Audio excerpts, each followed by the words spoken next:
Well, good evening, everyone, and welcome to tonight's devotions. I hope you've had a good day today. Tonight, I want to read from Psalm 139. Beginning at verse 1, it says, O Lord, you have searched me and known me. You know when I sit down and when I rise up. You discern my thoughts from far away. You search out my path and my lying down, and are acquainted with all my ways.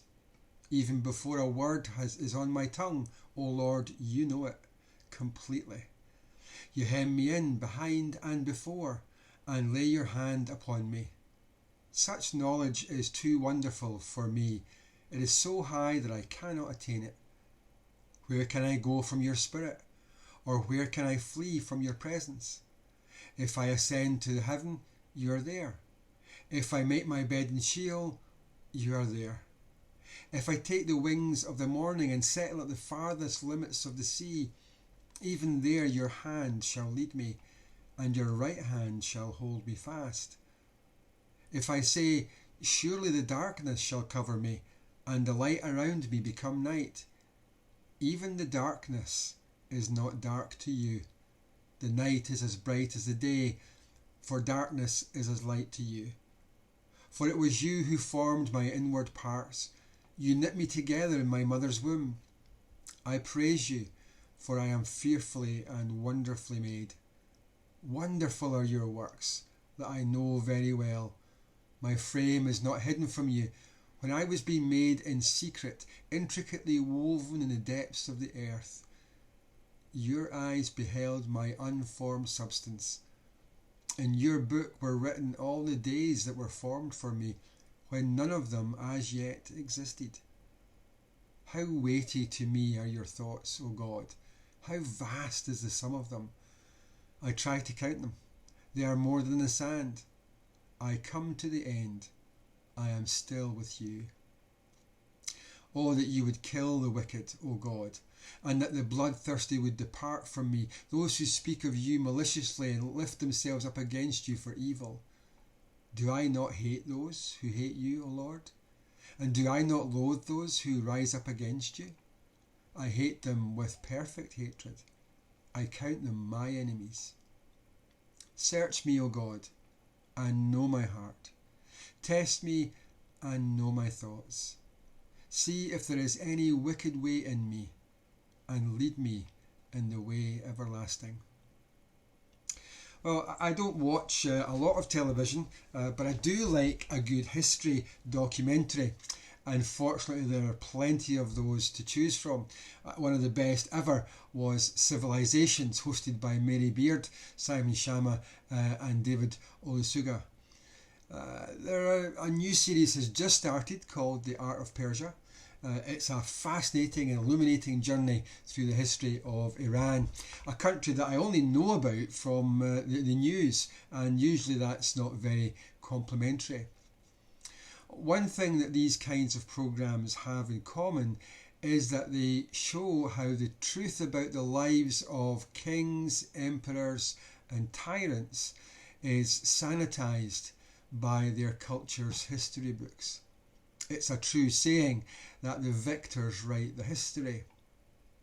The truth of that is being exposed in the streets of Britain today as people protest against statues and street names that honour men who profited from the slave trade. It's significant that these statues were erected to honour them for their philanthropy, but the plaques on them never mention that the money they used to build schools and libraries was earned in the kidnap and murder of millions of human beings. The history that the statues tell is a false history. It made me think about how we sanitize the history of our own lives. We tell a false history, our version of the truth about who we are. It's in our nature to always present ourselves in a good light. We naturally try to make a good impression, to appear more knowledgeable, more intelligent, more generous, etc., than we actually are. We don't mind even bending the truth a little if it makes us look good.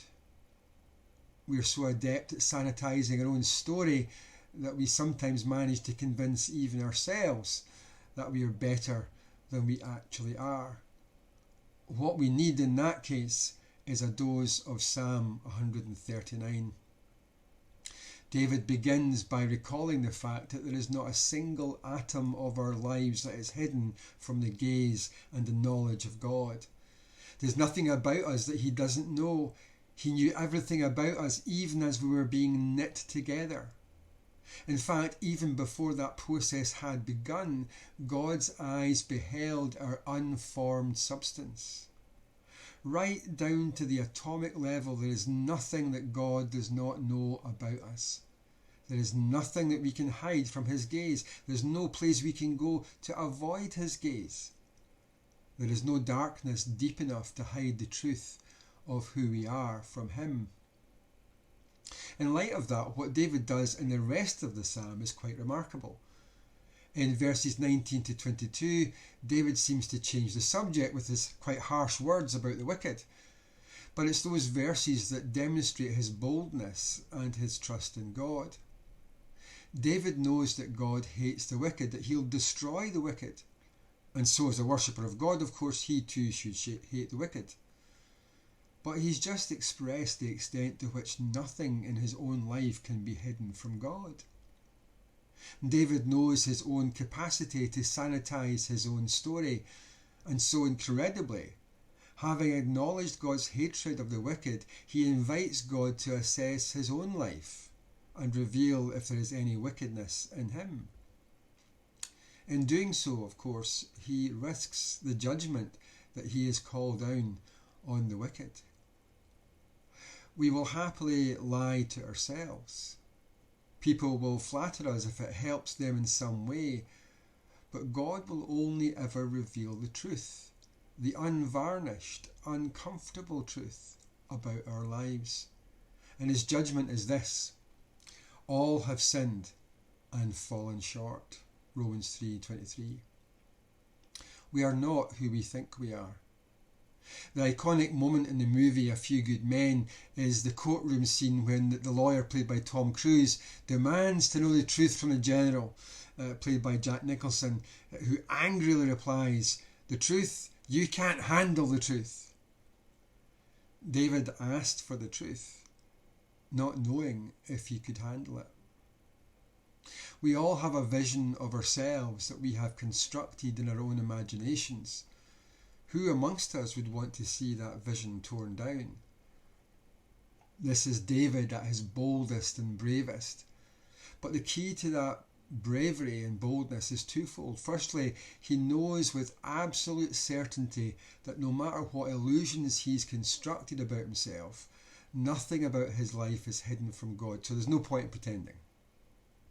Secondly, he trusts that if wickedness is found in him, he will not be destroyed as he prayed for in verse 19, because his desire expressed in the final line of the psalm is to change. He's willing to let God deal with that wickedness so that he might walk in the way everlasting. See if there's any wicked way in me. Lead me. And don't let wickedness be my story, Lord, he's saying. We need some of that boldness and trust in our own lives today.